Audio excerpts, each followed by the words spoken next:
So in this lecture we'll deal with oxidation state of p block metal cations, but before that we'll also look into what is inert pair effect in order to understand what should be the most stable oxidation state of p block metal cations.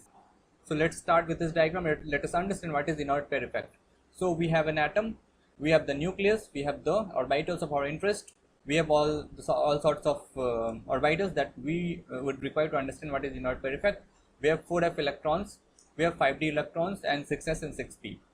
Now what happens in an atom? Electrons, we have attractive interaction between the nucleus and the electrons, okay, but in normal situation this 4f orbital acts as a shield between this nucleus and this 6s electrons, and so the attractive interaction between the nucleus and the 6s electrons is less than what we expect, and therefore it is easy to knock electrons from 6s orbitals.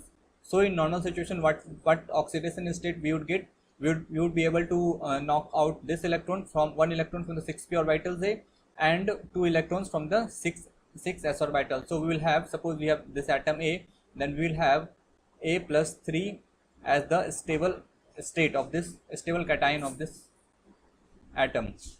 But in the case of inert pair effect, what will happen is that this 4f electron, this 4f orbital will fail to act as a shield, and so the attractive interaction between the atom and the electrons in the 6s orbital will increase, and therefore it will become difficult to knock out the electrons from the 6s orbital. So we will be able to knock out only the single electron present in the 6p orbital. So we will have the oxidation state as the stable oxidation state as A plus. Therefore we see that when the inert pair effect is effective, then we have lower oxidation state as a stable oxidation state, and when the inert pair effect is not active, then we have higher oxidation state as the stable oxidation state.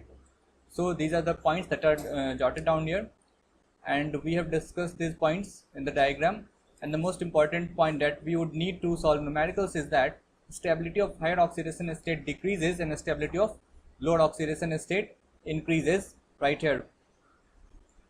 So we are done with this inert pair effect. Now let us move into the stable oxidation state. The elements I was talking about which would show inert pair effect is the 6th period and 13th, 14th and 15th group. So this would the intersection of the 6th period and 13th, 14th and 15th group would give us thallium, lead and bismuth. These three elements would show inert pair effect.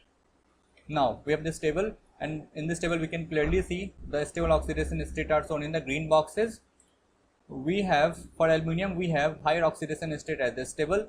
So similar is the case with gallium and indium. But when we come to the 6th period, for thallium we will have lower oxidation state as the stable, and the reason we have seen. What is the reason? The reason is inert pair effect.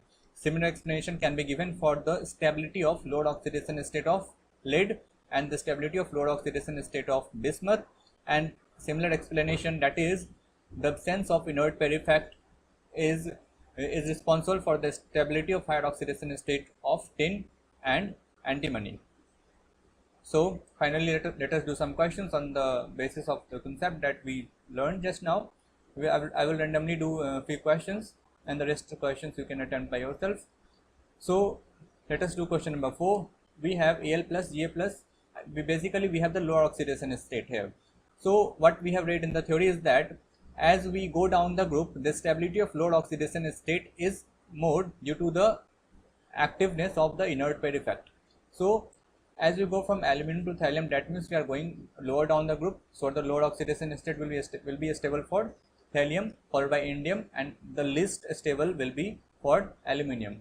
So the order will be like this. Next, if we see about let us say bismuth. So we know that bismuth also show inert pair effect. So the lower oxidation state will be stable. So the order would be like this. Suppose let us see about arsenic. So we see here that in arsenic is above, okay, it is up the group. So here a higher oxidation state will be stable. So we can say that As plus 5 will be more stable than As plus 3. Now similarly you can do the rest of the questions. The explanations for each of the answers are also given here.